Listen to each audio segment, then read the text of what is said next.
Hello everyone, my name is Damir Bilic and today I'll be talking about detecting inconsistencies in annotated product line models.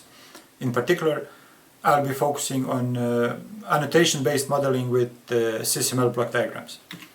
So I will start with a brief introduction to the annotation-based modeling approach, and then I will demonstrate some issues that can appear while modeling variability in CSML block diagrams, and then I will describe an approach that we used basically to deal with such issues. So CSML is a commonly used modeling language for model-based systems engineering to describe different aspects of a system like requirements, structure, behavior. However, one of the issues with CSML is that it doesn't really support variability modeling. So many of the commercial tools implement custom basically tooling support for variability modeling with CSML. In particular, they implement the annotation-based variability modeling approach, in which all variable and all common parts, so all features of a system, are modeled within a single system model. And then you have on a higher level you have a variability model which describes the feature constraints and feature dependencies, and from which you can kind of perform the variant instantiation. Basically, you select a certain configuration of features, and then everything that is not selected is removed from the overspecified model, basically creating a new model, a model of the variant which you configured.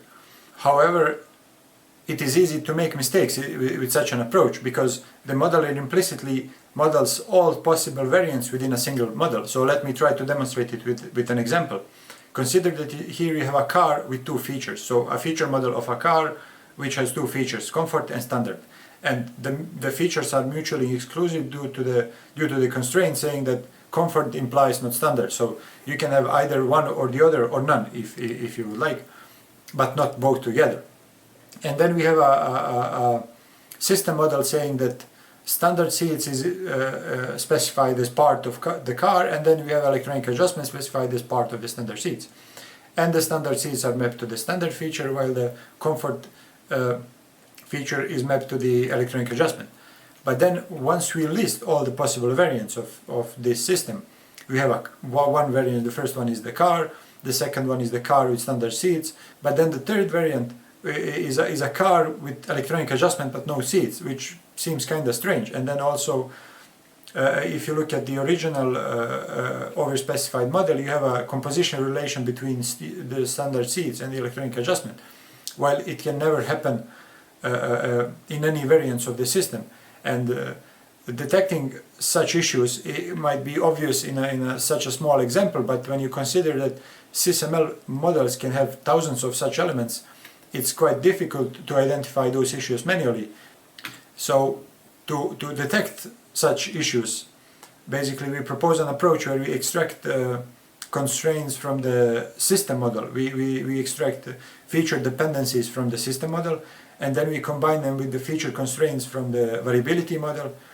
Basically, then we use a set solver to reason about the system, and then we identify dead features, false optional features, and dead relations. So to extract constraints from the system model, we first analyze all relations that are contained in the overspecified model, like association, shared aggregation, composition, and so on. So basically for each of them, we define a constraint saying that the feature of the relation, or the feature annotation of that relation, implies a conjunction of the features of the two blocks which are related, right? So as an example, in this particular block definition diagram, the relation is annotated feature rel, and then we have feature A on block A and feature B on block B. And then the constraint would be that feature rel implies feature A and feature B, saying that the relation or the feature rel can never exist if both feature A and feature B are not present in the system, right? And in cases when the relation is not explicitly annotated, we create an implicit annotation as a conjunction of the annotation of the two blocks. And then additionally, if any of the blocks is not annotated, then we consider an implicit annotation which is always considered to be true. Then we create a conjunction of all of them, which will be used later for the detection of anomalies. In addition to the to the initially generated constraint for every relation, there are some relations that introduce additional constraints between the CSML models, such as composition. Basically, in composition in CSML, the life cycle of the part is supposed to be controlled by the life cycle of the composite, right? So it doesn't really make sense to remove a composite without removing its parts, right? So we have defined a constraint which first says that a part, so the feature annotation or the feature which is related to the part, implies the presence of at least one composite, and then there is an additional part saying that it can belong at most to one composite. And what do we mean by that? Consider the seat heating system. Basically, in the overspecified model, it is specified as part of comfort seats and it's part of standard seats, right? But due to the fact that the life cycle of the part is intended to be controlled by the composite, is it the standard seats or is it the comfort seats? Because it can belong only to one in any case, right? So basically, to avoid such issues in variance, we are saying that a part must belong to at least one and at most one, meaning that a part always must belong to exactly one composite in any product variant, right? And then we again generate a conjunction of all the constraints which are generated for all composite relations. And pretty much the same applies for generalization, where basically we forbid multiple inheritance. We are saying that a subtype always must have a supertype in the first part of the relation, and then in the second one we are saying that a subtype cannot have more than one supertype in any product variant. So basically we are eliminating multiple inheritance. You may specify it in the overspecified model, but multiple inheritance is not allowed in any variant of the product line. Right, and then again we generate a conjunction of the constraints for the generalization. On the other hand, there are relations such as association and shared aggregation which do not introduce any additional constraints, so the initial constraint is enough to cover those, the initial one that was generated is enough to cover those relations. And then there is additional properties of blocks, such as block properties. We are saying that the annotation or the feature of the block properties implies the block. It doesn't really make sense to have a block property without the block which owns the property, right? And then again a conjunction of all the relations for all the constraints for the block properties is generated. But then also, since the block property type can be annotated, so can be removed from the model, we are saying that the annotation of the block property implies, or the feature of the block property implies the feature of the block property type. So basically all properties should be typed when you instantiate variants. And then for operations, we also say that an operation always implies the block which owns the operation. And then for operation types, we are saying that the operation implies the operation return type and also all parameter types.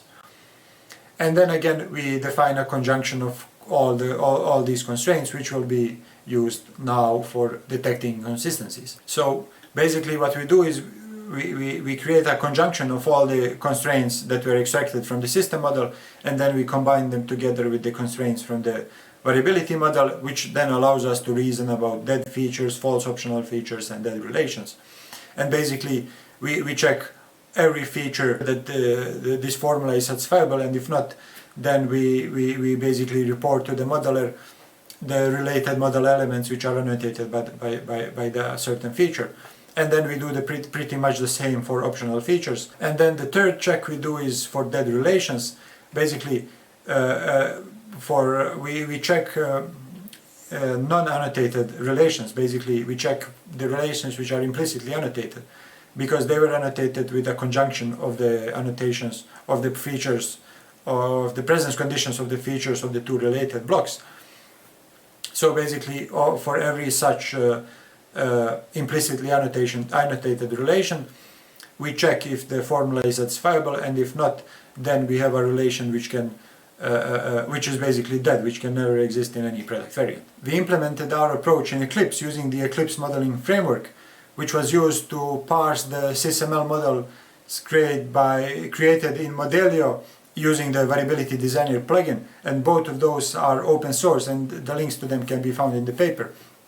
And then we used the SAT4J SAT solver to basically reason about the previously defined problems. And we evaluated our approach on a system provided to us by a use case provider.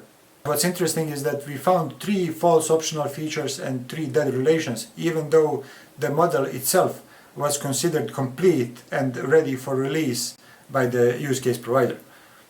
To conclude, we have presented a consistency checking approach between variability models and overspecified CSML block definition diagrams, and promising results were shown in terms of performance, because the execution of the both the constraint extraction algorithm and the satisfiability checking was in the range of milliseconds, and also the extraction of the constraints is scaling linearly with the number of relation and number of blocks, and it took just milliseconds for the evaluation, which had about 40 blocks or so. Thank you very much for listening, and please let me know if you have any questions. Thank you.